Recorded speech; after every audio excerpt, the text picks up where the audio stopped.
Buenas tardes. Muchas gracias.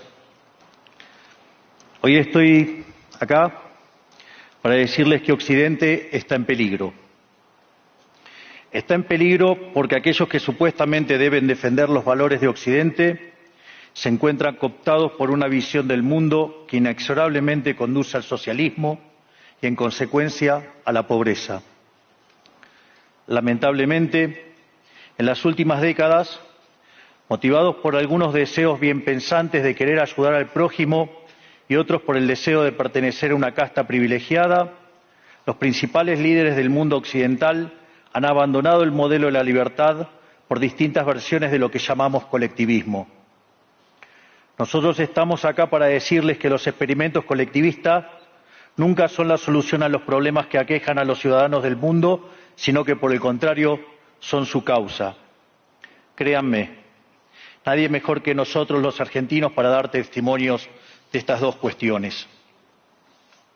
Cuando adoptamos el modelo de la libertad, allá por el año 1860, en 35 años nos convertimos en la primer potencia mundial, mientras que cuando abrazamos el colectivismo, a lo largo de los últimos 100 años, vimos cómo nuestros ciudadanos comenzaron a empobrecerse sistemáticamente hasta caer en el puesto número 140 del mundo.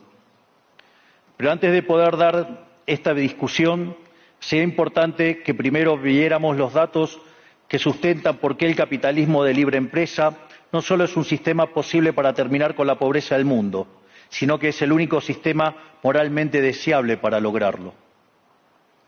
Si consideramos la historia del progreso económico, podemos ver cómo desde el año 0 hasta el año 1800 aproximadamente, el PBI per cápita del mundo prácticamente se mantuvo constante durante todo el periodo de referencia.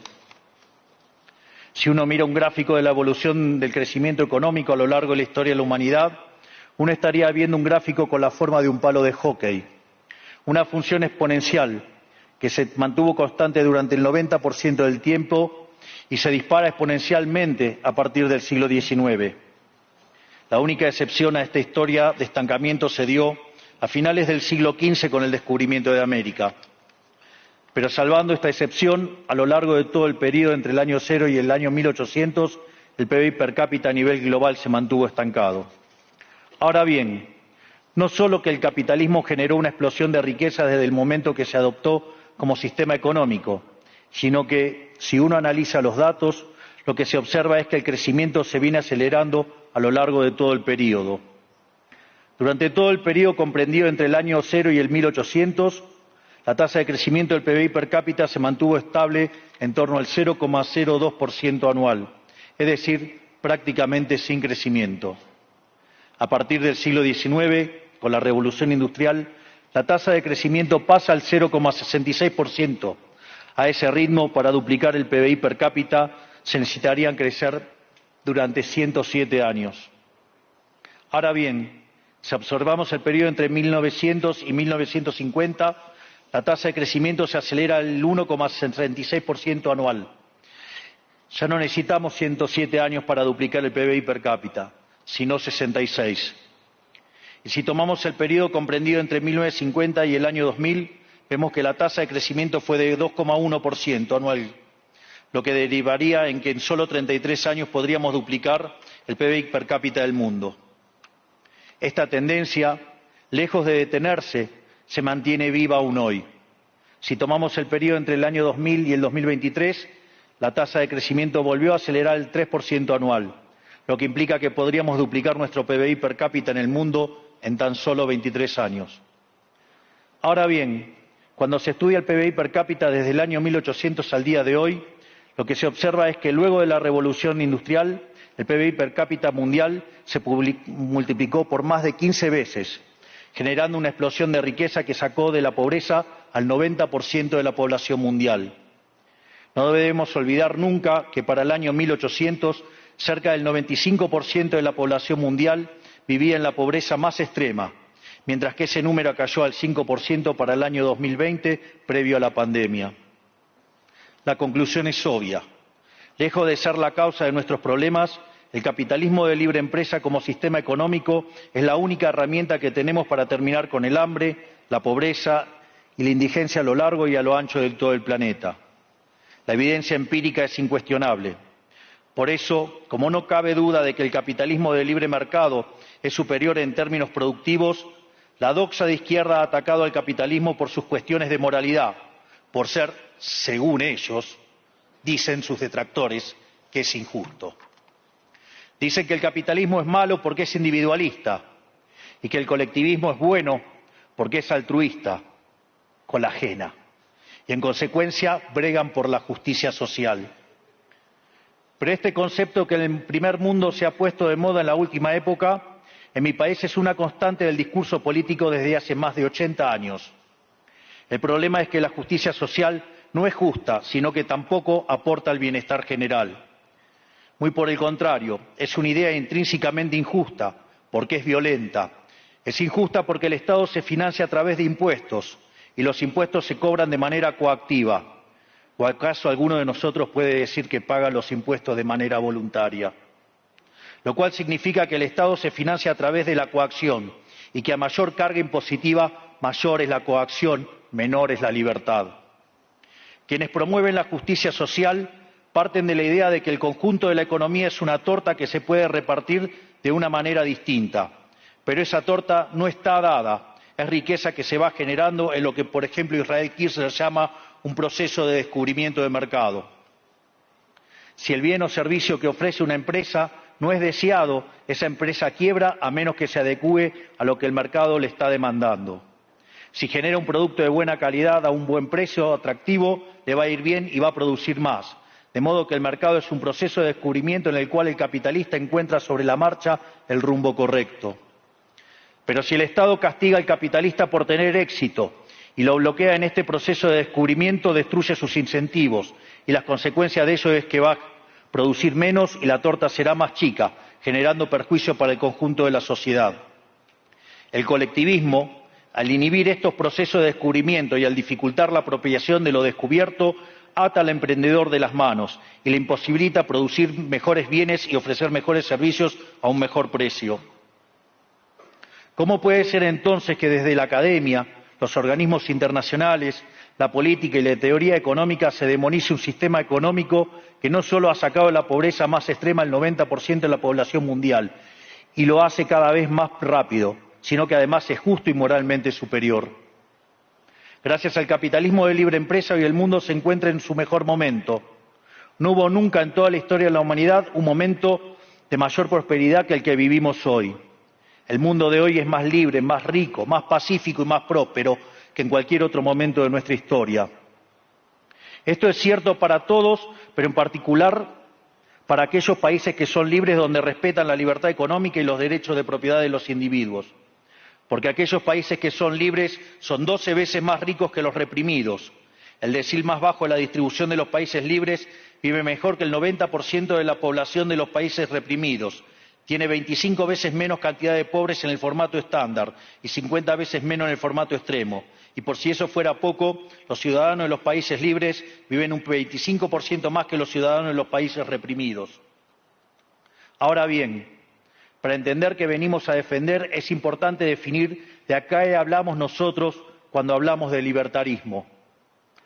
Para definirlo, retomo las palabras del máximo prócer de las ideas de la libertad de Argentina, el profesor Alberto Venegas Lynch, dijo que dice: el libertarismo es el respeto irrestricto del proyecto de vida del prójimo, basado en el principio de no agresión y en defensa del derecho a la vida, a la libertad y a la propiedad, cuyas instituciones fundamentales son la propiedad privada, los mercados libres de intervención estatal, la libre competencia, la división del trabajo y la cooperación social, donde solo se puede ser exitoso sirviendo al prójimo con bienes de mejor calidad a un mejor precio.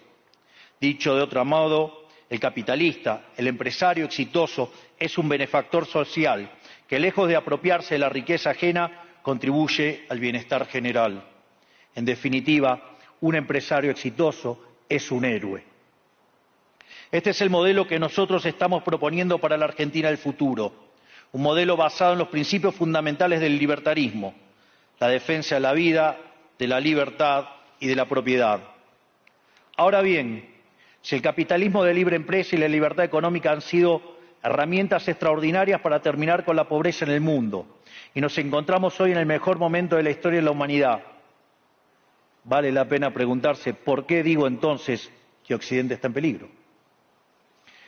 Digo que Occidente está en peligro justamente porque en aquellos países que deberíamos defender los valores del libre mercado, la propiedad privada y las demás instituciones del libertarismo, sectores del establishment político y económico, algunos por errores en su marco teórico y otros por ambición de poder, están socavando los fundamentos del libertarismo, abriéndole las puertas al socialismo y condenándonos potencialmente a la pobreza, a la miseria y el estancamiento.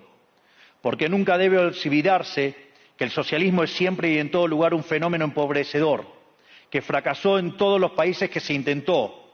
Fue un fracaso en lo económico, fue un fracaso en lo social, fue un fracaso en lo cultural y además asesinó a más de 100 millones de seres humanos. El problema esencial de Occidente hoy es que no solo debemos enfrentarnos a quienes, aún luego de la caída del muro y la evidencia empírica abrumadora, siguen bregando por el socialismo empobrecedor, sino también a nuestros propios líderes, pensadores y académicos que, amparados en un marco teórico equivocado, socavan los fundamentos del sistema que nos ha dado la mayor expansión de riqueza y prosperidad de nuestra historia. El marco teórico al que me refiero es el de la teoría económica neoclásica, que diseña un instrumental que, sin quererlo, termina haciendo funcional la intromisión del Estado, el socialismo y la degradación de la sociedad. El problema de los neoclásicos es que, como el modelo del que se enamoraron no mapea contra la realidad, atribuyen el error al supuesto fallo del mercado, en vez de revisar las premisas de su modelo. Sobre pretexto de un supuesto fallo de mercado, se introducen regulaciones que lo único que generan es distorsiones en el sistema de precios que impiden el cálculo económico y, en consecuencia, el ahorro, la inversión y el crecimiento. Este problema radica esencialmente en que ni siquiera los economistas supuestamente libertarios comprenden qué es el mercado, ya que si se comprendiera, se vería rápidamente que es imposible que exista algo así como un fallo de mercado. El mercado no es una mera descripción gráfica de una curva de oferta y otra de demanda en un gráfico. El mercado es un mecanismo de cooperación social donde se intercambian voluntariamente derechos de propiedad. Por lo tanto, dada esta definición, hablar de fallo de mercado es un oxímoron. No existe el fallo de mercados.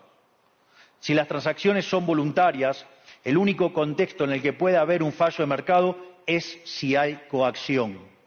Y el único con la capacidad de coaccionar de manera generalizada es el Estado, que tiene el monopolio de la violencia. En consecuencia, si alguien considera que hay un fallo de mercado, les recomendaría que revisen si hay intervención estatal en el medio. Y si encuentran que no hay intervención estatal en el medio, les sugiero que hagan de nuevo el análisis porque definitivamente está mal. Los fallos de mercado no existen. Un ejemplo de los supuestos fallos de mercado que describen los neoclásicos son las estructuras concentradas de la economía. Sin embargo, sin funciones que presenten rendimientos crecientes a escala, cuya contrapartida son las estructuras concentradas de la economía, no podríamos explicar el crecimiento económico desde el año 1800 hasta hoy. Fíjense qué interesante. Desde el año 1800 en adelante, con la población multiplicándose más de 8 o 9 veces, el Producto Per cápita creció más de 15 veces. Es decir, existen rendimientos crecientes. Eso llevó la pobreza extrema del 95% al 5%. Sin embargo, esas presencias de rendimientos crecientes implican estructuras concentradas, lo que se llamaría, por ejemplo, un monopolio. ¿Cómo puede ser que algo que haya generado tanto bienestar para la teoría neoclásica, eso es un fallo de mercado? Economistas neoclásicos, salgan de la caja. Cuando el modelo falla, no hay que enojarse con la realidad, hay que enojarse con el modelo y cambiarlo. El dilema que enfrenta el modelo neoclásico es que dicen querer perfeccionar el funcionamiento del mercado atacando lo que ellos consideran fallos, pero al hacerlo no solo abren las puertas del socialismo, sino que atentan contra el crecimiento económico. Ejemplo, regular monopolios, destruirle las ganancias y destrozar los rendimientos crecientes, automáticamente destruiría el crecimiento económico. Dicho de otro modo, cada vez que ustedes quieran hacer una corrección de un supuesto fallo de mercado, inexorablemente, por desconocer lo que es el mercado o por haberse enamorado de un modelo fallido, están abriendo las puertas al socialismo y están condenando a la gente a la pobreza. Sin embargo, frente a la demostración teórica de que la intervención del Estado es perjudicial, la evidencia empírica de que fracasó porque no podía ser de otra manera, la solución que propondrán los colectivistas no es mayor libertad, sino es que es mayor regulación, generando una espiral descendente de regulaciones hasta que todos seamos más pobres y a la vida de todos nosotros dependa de un burócrata sentado en una oficina de lujo. Dado el estrepitoso fracaso de los modelos colectivistas y los innegables avances del mundo libre, los socialistas se vieron forzados a cambiar su agenda. Dejaron atrás la lucha de clases basada en el sistema económico para reemplazarla por otros supuestos conflictos sociales igual de nocivos para la vida en comunidad y para el crecimiento económico. La primera de estas nuevas batallas fue la pelea ridícula y antinatural entre el hombre y la mujer. El libertarismo ya establece la igualdad entre los sexos. La piedra fundacional de nuestro credo dice que todos los hombres somos creados iguales, que todos tenemos los mismos derechos inalienables otorgados por el Creador, entre los que se encuentran la vida, la libertad y la propiedad. En lo único que devino esta agenda del feminismo radical es en mayor intervención del Estado para entorpecer el proceso económico, darle trabajo a burócratas que no le aportaron nada a la sociedad, sea en formato de ministerios de la mujer o organismos internacionales dedicados a promover esta agenda. Otro de los conflictos que los socialistas plantean es del hombre contra la naturaleza. Sostienen que los seres humanos dañamos el planeta y que debe ser protegido a toda costa, incluso llegando a abogar por mecanismos de control poblacional o en la agenda sangrienta del aborto. Lamentablemente, estas ideas nocivas han pregnado fuertemente en nuestra sociedad. Los neomarxistas han sabido cooptar el sentido común de Occidente. Lograron esto gracias a la apropiación de los medios de comunicación, de la cultura, de las universidades y sí, también de los organismos internacionales. Este último caso es el más grave, tal vez, porque se trata de instituciones que tienen enorme influencia en las decisiones políticas y económicas de los países que integran esos organismos multilaterales. Por suerte, somos cada vez más los que nos atrevemos a levantar la voz, porque vemos que si no combatimos frontalmente estas ideas, el único destino posible es que cada vez vamos a tener más Estado, más regulación, más socialismo, más pobreza, menos libertad y, en consecuencia, peor nivel de vida. Occidente, lamentablemente, ya comenzó a transitar este camino. Sé que a muchos les puede sonar ridículo plantear que Occidente se ha volcado al socialismo, pero solo es ridículo en la medida que uno se restringe a la definición económica tradicional del socialismo, que establece que es un sistema económico donde el Estado es el dueño de los medios de producción. Esta definición debería ser, desde mi punto de vista, actualizada a las circunstancias presentes. Hoy los Estados no necesitan controlar directamente los medios de producción para controlar cada aspecto de la vida de los individuos. Con herramientas como la emisión monetaria, el endeudamiento, los subsidios, el control de la tasa de interés, los controles de precios y las regulaciones para corregir los supuestos fallos de mercado pueden controlar los destinos de millones de seres humanos. Así es como llegamos al punto en el que, con distintos nombres o formas, buenas partes de las ofertas políticas generalmente aceptadas en la mayoría de los países de Occidente son variantes colectivistas.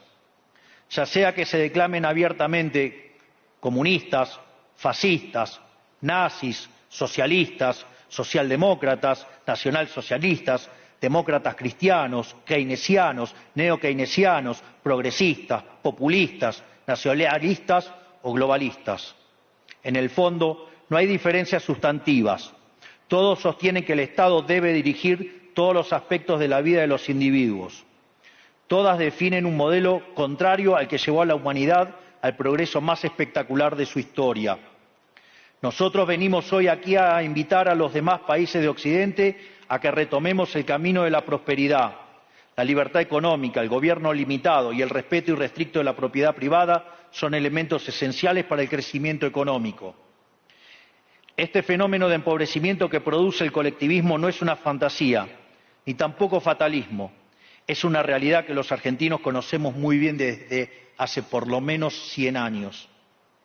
Porque ya lo vivimos, ya pasamos por esto, porque como dije antes, desde que decidimos abandonar el modelo de la libertad que nos había hecho ricos, estamos atrapados en una espiral descendente en donde cada día somos más pobres. Esto es, ya lo vivimos nosotros y estamos acá para alertarlos acerca de lo que puede pasar si los países de Occidente, que se hicieron ricos con el modelo de la libertad, continúan por este camino de servidumbre. El caso argentino es la demostración empírica de que no importa cuán rico seas, cuántos recursos naturales tengas, no importa cuán capacitada esté la población, ni cuán educada sea, ni cuántos lingotes de oro haya en las arcas del Banco Central. Si se adoptan medidas que entorpecen el libre funcionamiento de los mercados, la libre competencia, los sistemas de precios libres, si se entorpece el comercio, si se atenta contra la propiedad privada, el único destino posible es la pobreza. Por lo tanto, para finalizar, quiero darles un mensaje a todos los empresarios aquí presentes y a los que no están, pero nos están siguiendo desde todas partes del planeta. No se dejen amedrentar ni por la casta política ni por los parásitos que viven del Estado. No se entreguen a una clase política que lo único que quiere es perpetuarse en el poder y mantener sus privilegios. Ustedes son benefactores sociales, ustedes son héroes, ustedes son los creadores del periodo de prosperidad más extraordinario que jamás hayamos vivido. Que nadie les diga que su ambición es inmoral. Si ustedes ganan dinero es porque ofrecen un mejor producto a un mejor precio, contribuyendo de esa manera al bienestar general. No cedan al avance del Estado. El Estado no es la solución. El Estado es el problema mismo. Ustedes son los verdaderos protagonistas de esta historia y sepan que a partir de hoy cuentan con Argentina como un aliado incondicional. Muchísimas gracias y ¡viva la libertad, carajo!